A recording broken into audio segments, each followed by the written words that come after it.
Welcome to The Call to Rise, the podcast for sacred rebels, visionaries, and conscious changemakers. Here we sit down with the people birthing the new earth, weaving ancient wisdom with modern strategy to build movements that heal, transform, and uplift our world.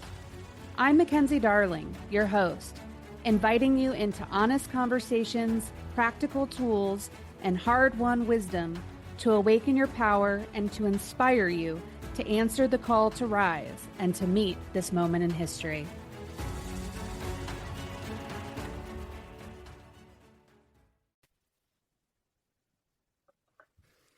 Welcome, everyone. This is Mackenzie Darling, your host for the Call to Rise podcast, and I am so excited to have Kristina Kyser in the house today.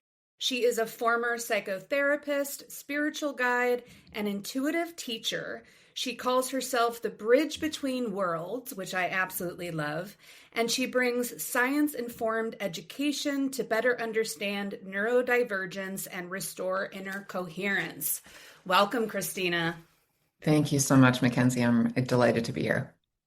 As I've been building Movement Maker, it has become insanely clear that it's the neurodivergence people that are being called to birth this new earth, to change the systems, and to rebuild culture. And so when I met you, I'm like, oh my God, this person is absolutely insane to have this conversation with. Yes, I'm very late to my diagnosis, so it's still a recent development, but it has shed so much light on so much about my life, and the process of creating a course and building a community of neurodivergent people has been really revelatory to me, particularly as we strip away all the cultural conditioning that tells us that this is a disorder, which of course it is not. And as I meet more and more neurodivergent people literally across the globe, it is, wow, is it powerful? Is it powerful? It most certainly is. And I'd love to, start the conversation around one of your Instagram reels I loved, where you break down the definition of normal. So let's start there. Yes. So a part of processing my diagnosis, which I guess is really quite neurotypical, is that I went and read like 12 books and watched hundreds of hours of footage and ended up doing a really deep dive into the history of psychiatry and coming to understand how intertwined Western psychiatry is with patriarchy, capitalism, and colonization, white supremacy, and essentially coming to see how each of those intertwined forces has dictated what we consider quote unquote normal. So essentially, patriarchy functions by suppressing anything deemed feminine, which includes sensitivity, vulnerability, emotional depth, intensity, nonlinear perception. Capitalism functions by measuring our worth solely by our productivity and our capacity to comply with how capitalism functions. And so our ability to be linear, to be punctual, to be obedient. And then colonization, white supremacy really says that anything, us as indigenous in some way, like our indigeneity, which can mean our vitality. It can mean our connection to spirit, our connection to the living world. Anything that pulls us in the direction of animism, of knowing our deep connection to all the sentient beings around us, that is also deeply pathologized. So when they come together to create normal, normal essentially means someone who is obedient, desensitized, does not express emotion freely, does not move their body freely, and essentially is, a really good compliant worker who is easily programmable and serves the state. And this has been modeled, of course, on the white male hetero cis body. And all the research has only ever been done on the male nervous system. And, so neurodivergence has never even really been studied with any kind of depth in the female body. But essentially that is the model against which we are all measured. So, if you are not desensitized, if you are not obedient, if you are not compliant, if you are not, on board with hierarchy and profit as the driving motive and you are in any way outside those lines, then you are deemed disordered. And of course, for neurodivergent people, we draw outside all of those lines, most of us or many of us. I do want to be really clear that being neurodivergent does not exempt us from human frailty, from moral failing, from all sorts of, from narcissism, from problematic conditioning. So I'm not arguing that we're morally superior. I'm just arguing that we do not fit neatly within these systems, and in some ways we're actually wired not to comply with them.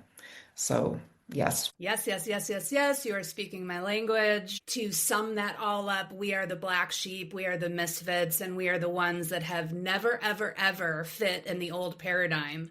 Yes. And we are the ones here to rebuild something new. I'd love for you to talk a little bit about that isolation that neurodivergent people have felt up until this moment, how they're feeling more empowered as we step into a new paradigm. Yeah. So speaking from my own experience, so I was born in the 70s, and my distress was met by, I was seen by a psychiatrist at the age of 6. I was labeled as gifted, and that was the end of, nothing came of that.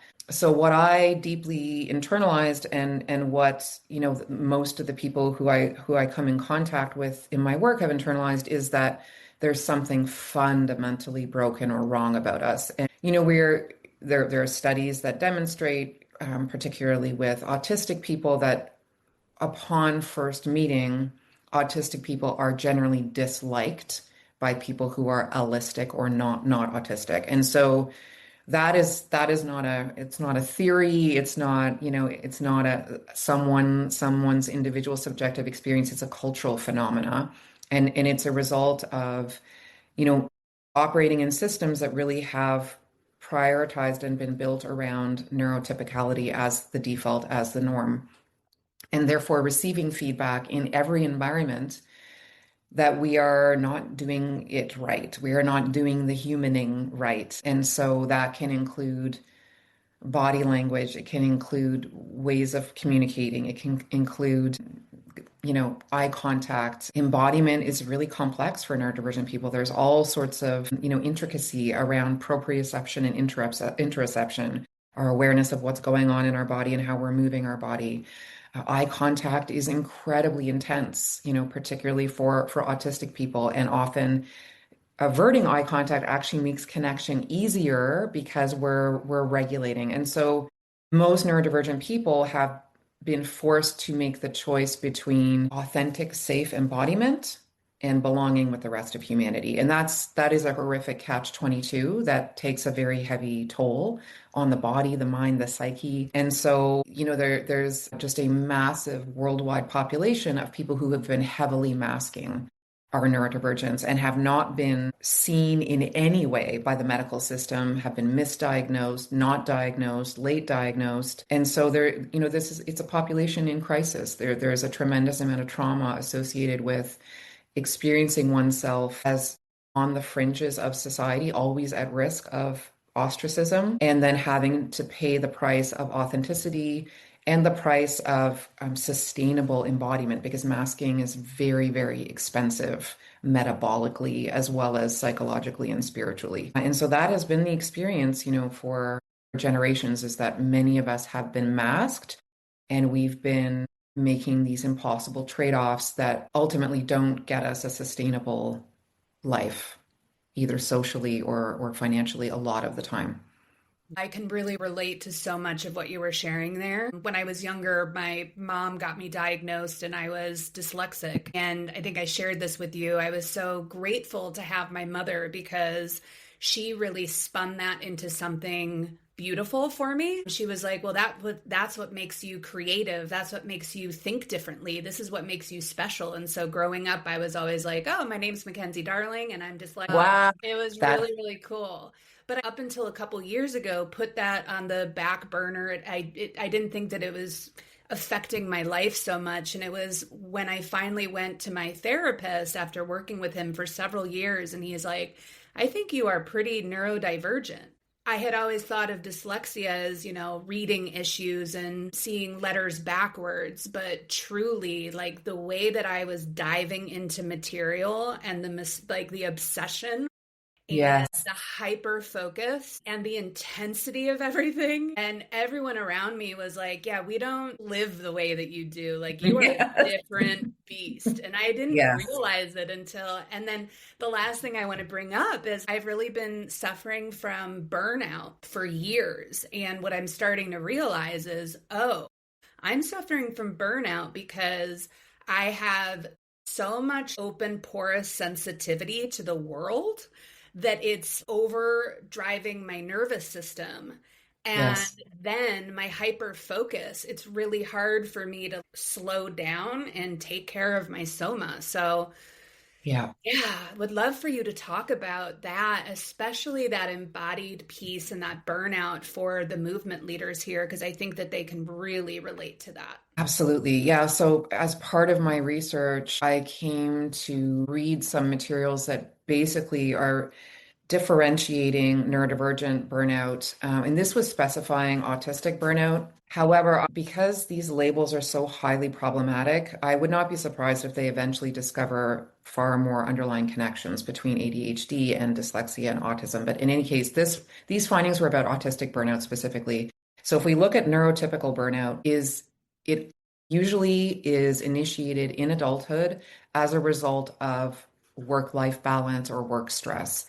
And it's an activation of the HPA axis, the hormonal axis in the body. So it has to do with cortisol and hormonal dysregulation. And of course, it can have profound effects. Like, it can be deeply impactful. We shouldn't even be using the same word for neurodivergent burnout, because it's actually a completely different chain of events. The causation is different. It starts in childhood, first of all, because we are masking from early childhood. And the load on the nervous system and on the body of masking, which means being hypervigilant and modulating every form of physical expression that we have. So that level of vigilance, that level of control, is extraordinarily draining on the body, and it actually affects the mitochondria of the cells. So now we're not talking hormonal system, we're talking like at a much more profound sort of granular level. It's a cellular level, and there's a mitochondrial impact. So the mitochondria is the energy center of the cells. So now we're not just talking about, my hormones are out of whack. We're talking about the cells in my body are being impacted by this. And because we get to adulthood and we've already been in this, the implications for our health are really profound. And I was going through burnout. It started for me. I was having shutdowns and episodes in elementary school. I think the burnout proper really started for me in high school. I was later diagnosed with anxiety and depression and PTSD, but all of my symptoms were all attributed to trauma. Now, trauma is absolutely in the mix.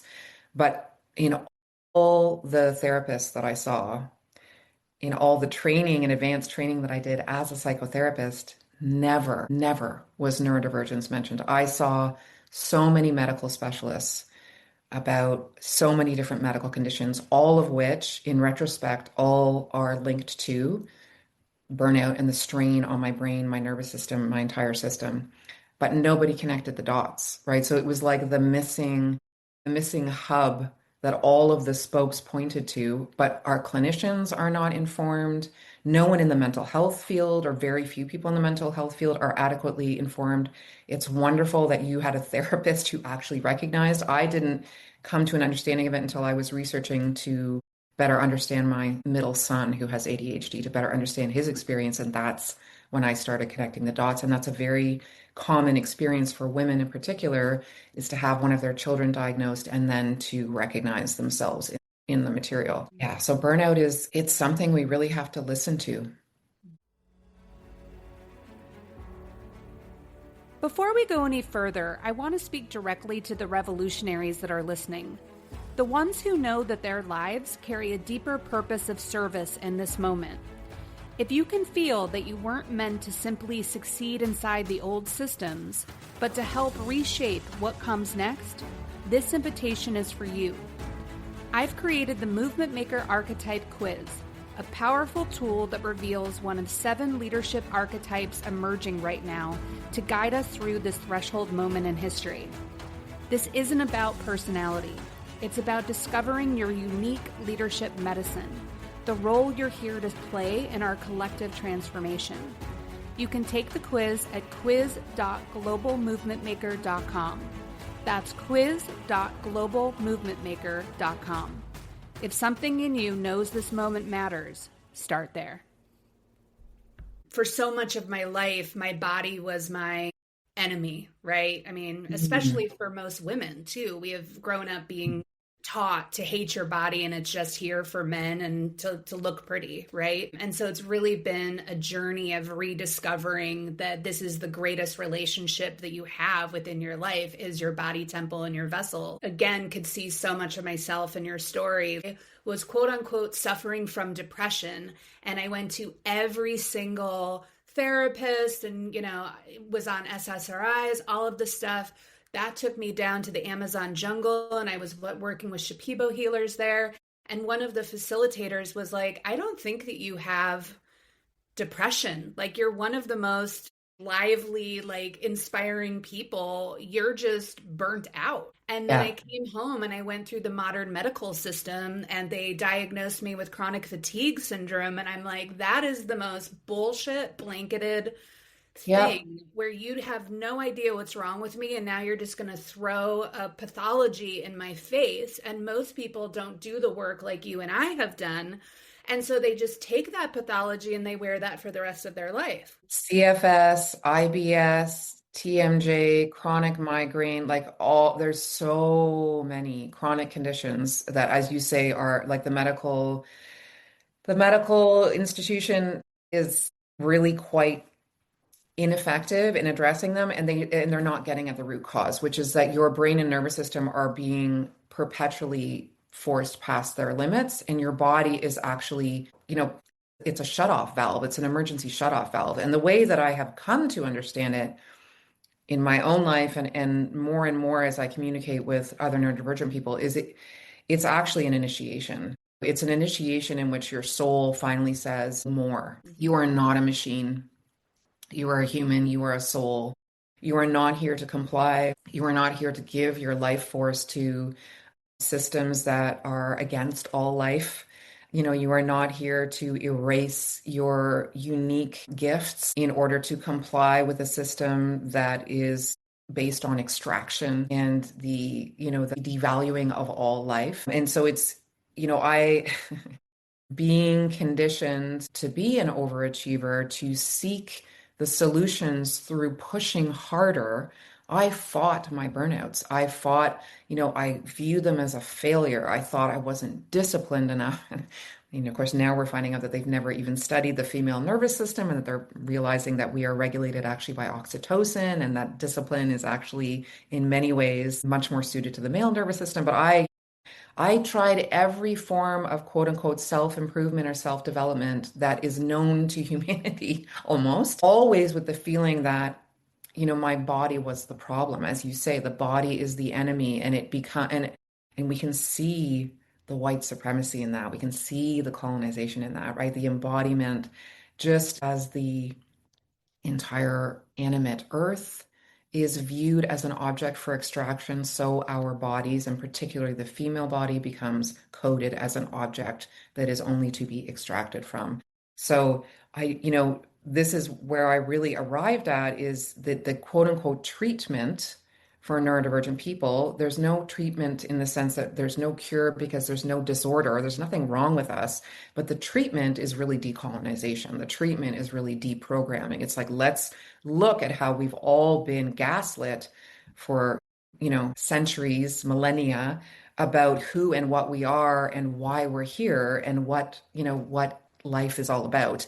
Let's deprogram ourselves and wake up again to the divinity of our bodies, to the wisdom in our bodies, and to the divinity in all the gifts that this comes from, the passion that you've mentioned, the hyper focus, the the drive to do something of meaning, the drive to expand, to be challenged, to feel intensely, to care deeply, to fight for justice, to innovate, to see outside the box. I mean, these are all attributes of neurodivergence that our society, they are valued when they can be extracted from. They're very often not recognized at all, and they're not placed within the context of, okay, this is something to be honored and uplifted and facilitated, as opposed to these are inconveniences that are only welcome when they serve someone else's agenda. Well, I think that they've been inconveniences because the system has known that it would be overthrown if people were brought back into their soma where God resides,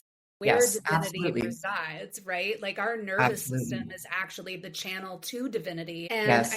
I love how you bring in that all of this is the initiation, because I talk about that so much. I wish I had known that through my dark nights of the soul, that was literally my trials and tribulations to become a world leader that would actually the rights to step into that power and to step into that leadership.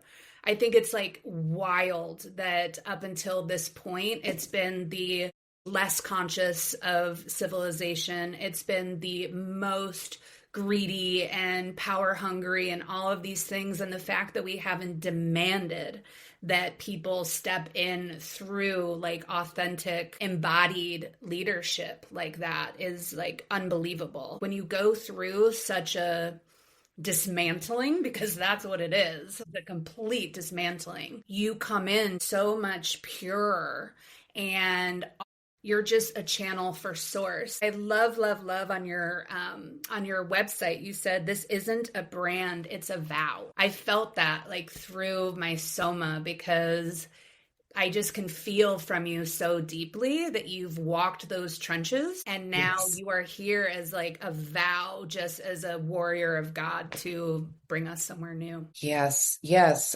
I love what you just said about the dark nights of the soul and the descent and the dismantling. And I think, the structures, the institutions, the systems that we've been living within, they are all deathly afraid of that, right? They're all based in ego and accumulation and competition, and they are running scared from what it means to surrender to a higher intelligence, to allow the identities to fall away, to allow what we think we know to be released. And that's the path of initiation. That's the path of recognized by Indigenous societies in which the goddess is honored, but the goddess has been removed. The goddess, the body, the feminine have been removed from all of our institutions very deliberately. And so yes, imagine, and we're beginning to see it, we're beginning to see it in Mexico. For like what happens when you have a woman running the country who is not interested in inflation, extraction, competition, but reciprocity, honoring, growth, healing. They're inverse paradigms. And I think that there's some confusion still in the world that matriarchy is just like flipping patriarchy. So now women are all the CEOs and and we're just going to keep running it the same way, as opposed to no. This is about structures that place life at the center. We place children at the center. We place the earth at the center, our non-human kin, our mutual flourishing. There's this line from Robin Wall Kimmerer in Braiding Sweetgrass, which it like just keeps echoing for me, which is that all flourishing is mutual. That separation is an illusion. Competition is, it's a sickness, really. This drive to accumulate is coming out of this deep, deep spiritual void, which is if I am not connected to my body, if I am not connected to my divinity, then I cannot find it anywhere.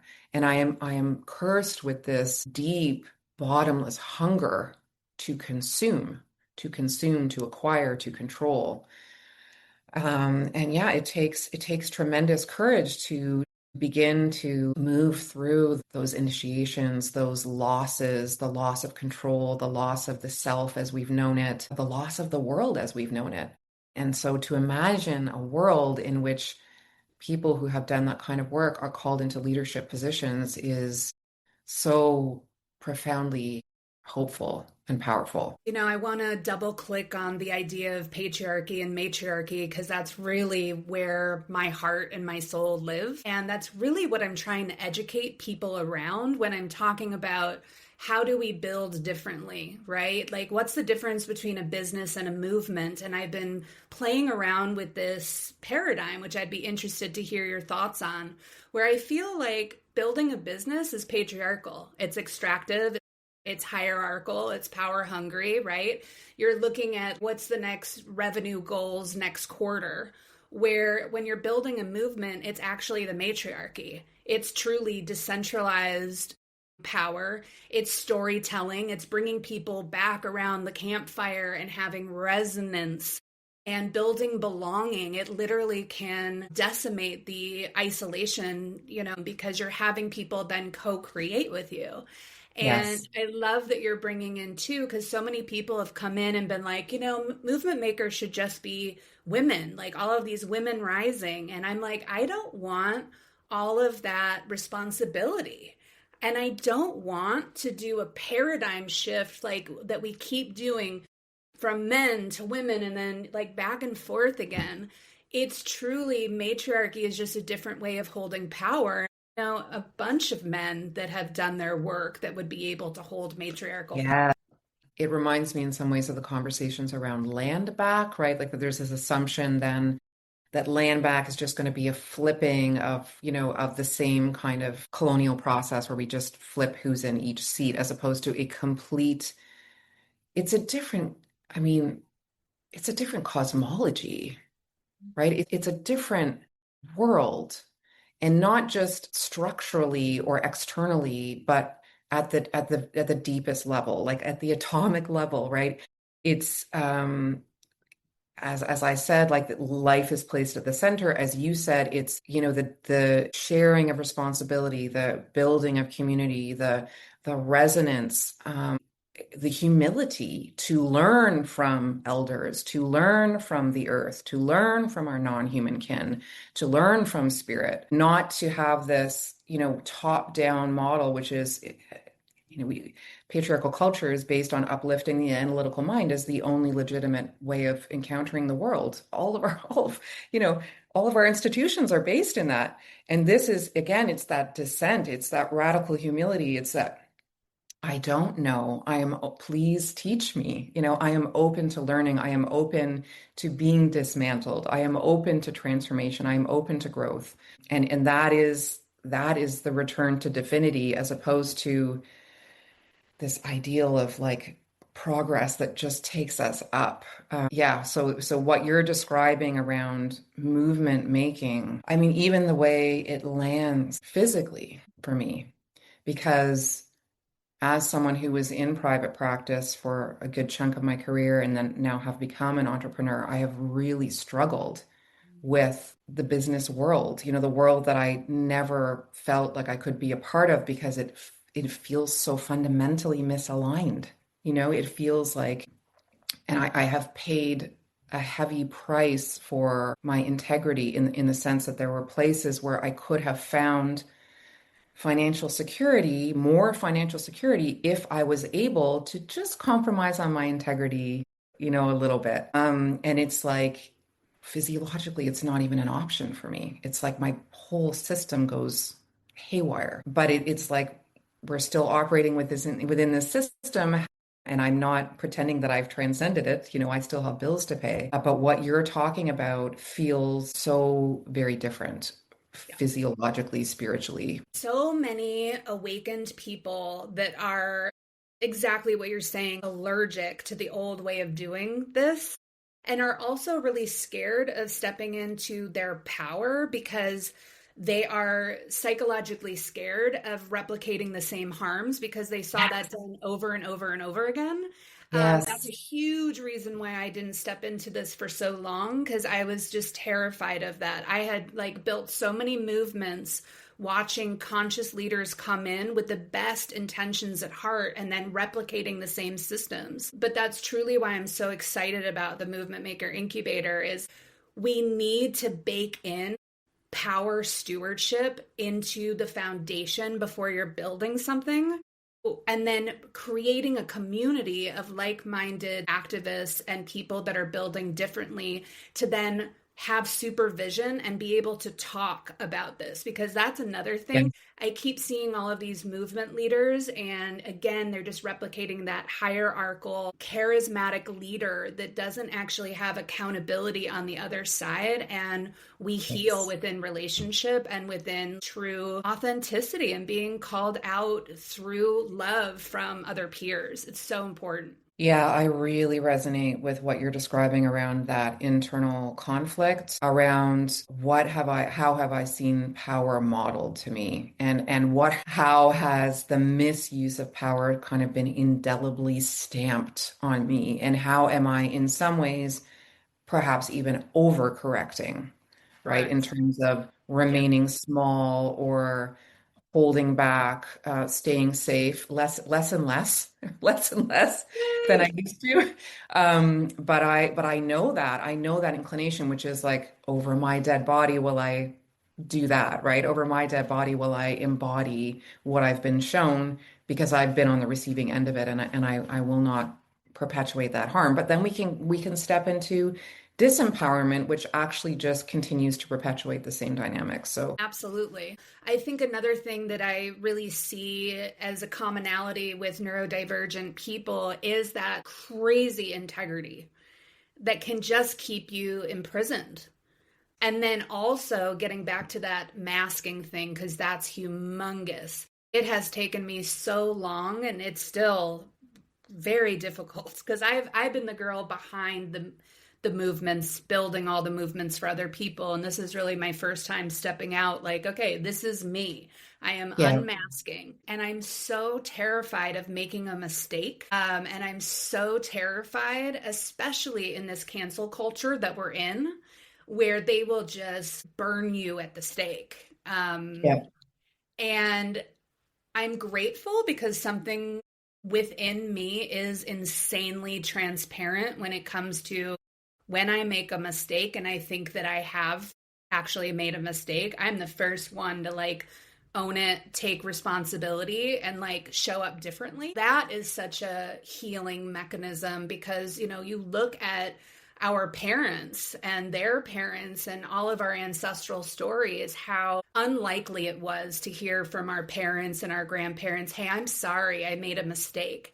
And it's been the same story within leadership. And so I think that this new wave of leaders, that transparency of like, hey, I'm still human, and I promise you I'm going to make mistakes, and I don't know everything, is just medicine for the soul too. Absolutely. Yeah. It's,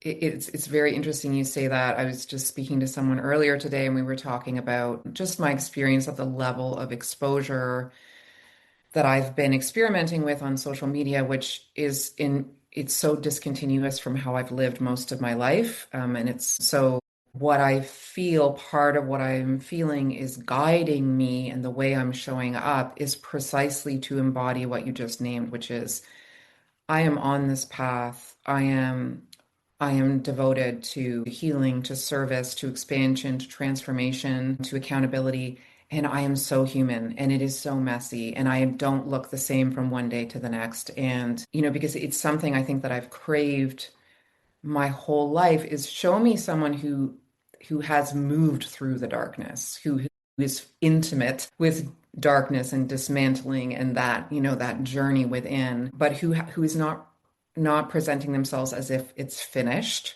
or they've transcended, or they're done, or they're invulnerable, or they did it perfectly. And so that call to be the full range of a human undergoing massive transformation, learning along the way, you know, messing up along the way.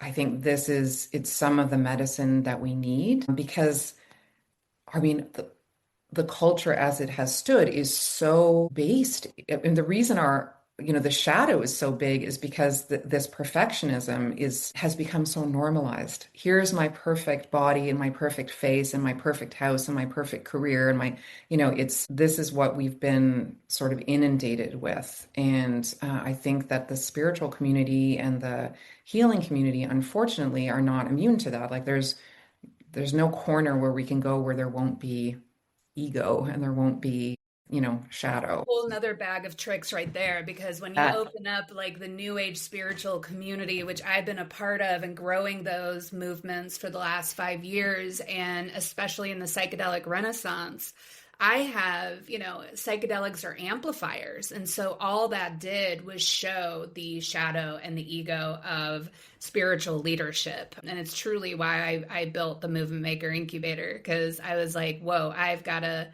get out of these cults. And I'm seeing people want to redo religion. And I like the conversation around direct experience with the divine. But when you still have a pastor within a church, there's still this hierarchical, doesn't sit right. Like neurodivergent women specifically are calling this out and like leaving in droves. yeah. I feel it in my heart because, it's the same in psychotherapeutic communities. And I think, these spaces that end up functioning like a dysfunctional family, or some of them very much like a cult, they they activate such a deep longing. There's a deep longing for what we've been starved of because of the way that the systems in society have been like this. But where do I belong? Like, where is home? Where are my people? And it's so tragic to me to have been a part of those kind of like revelations, where you see the truth behind the veil.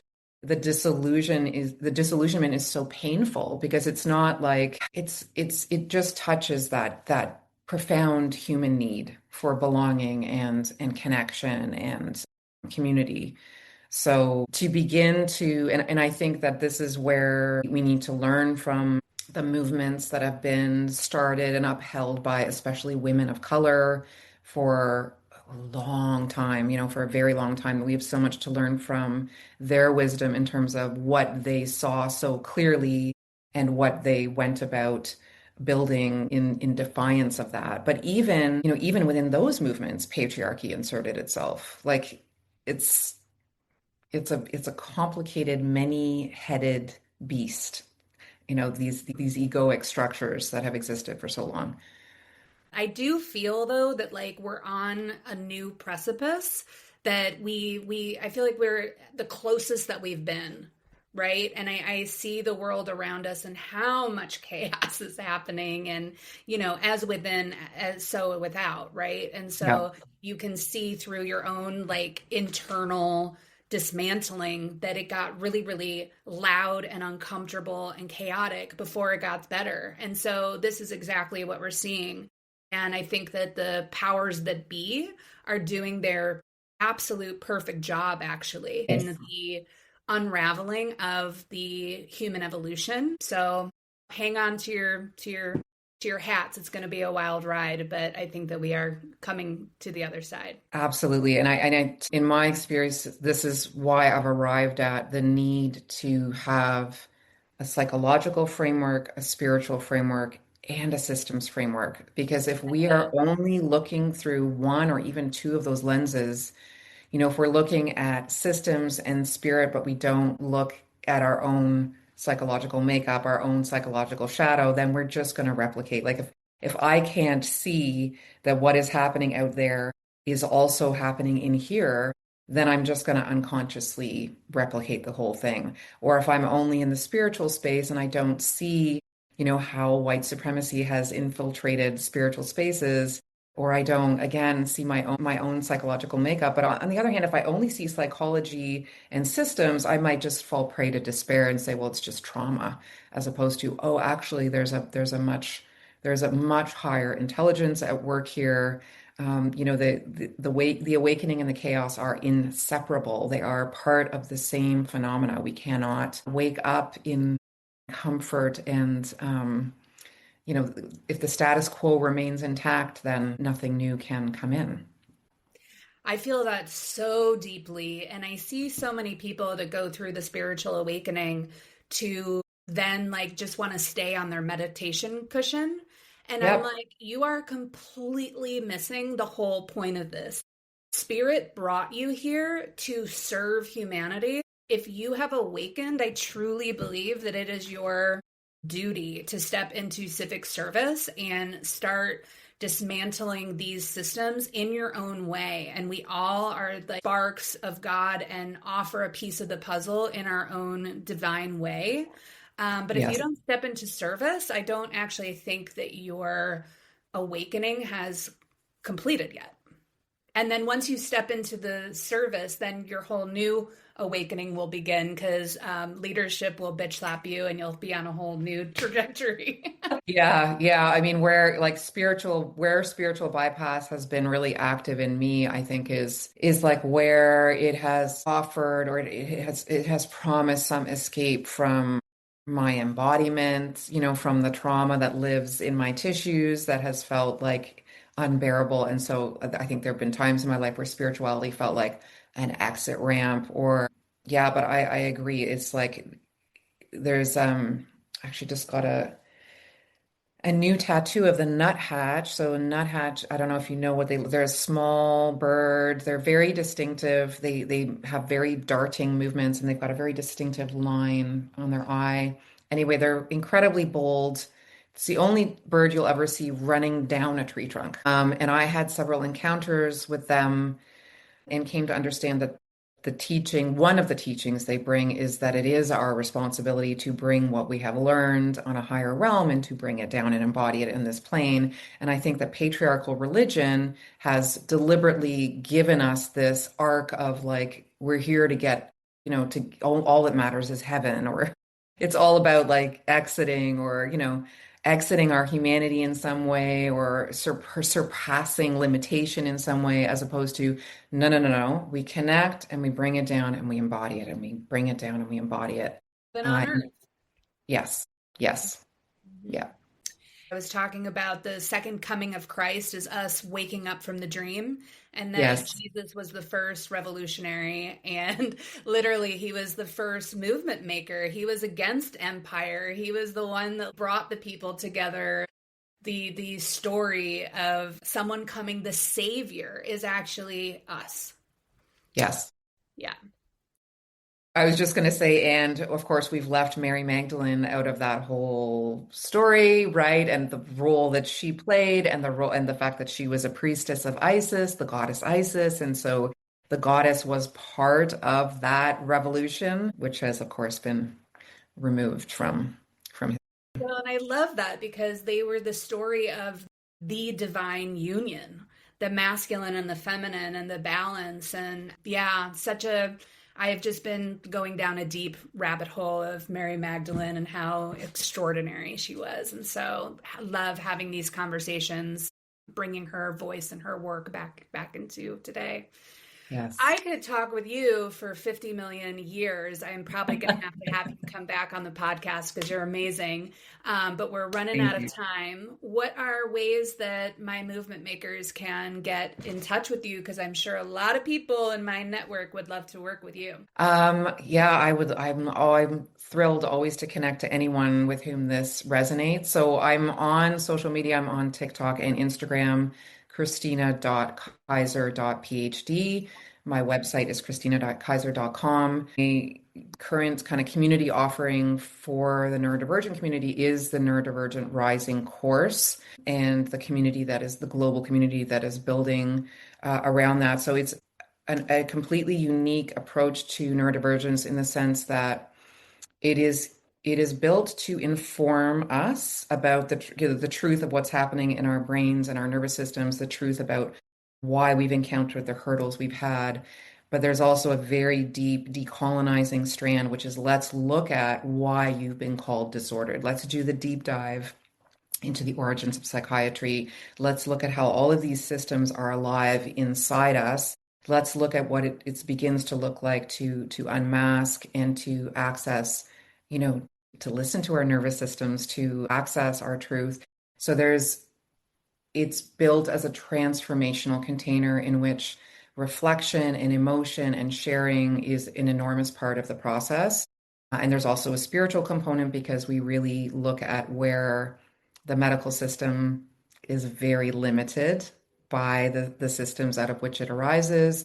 And what does it look like when we begin to understand that our nonlinear perception is actually connecting to other levels of reality that we are discouraged from accessing. So, and I'm just on the brink of opening up some one-on-one work as well, particularly around people who would benefit in their process from the kind of pattern recognition that I make use of when I'm really applying all three of these lenses: the psychological trauma-informed lens, the spiritual lens, the non-physical lens, and the systems understanding of where our conditioning is not serving us. So all of that will be available on my website.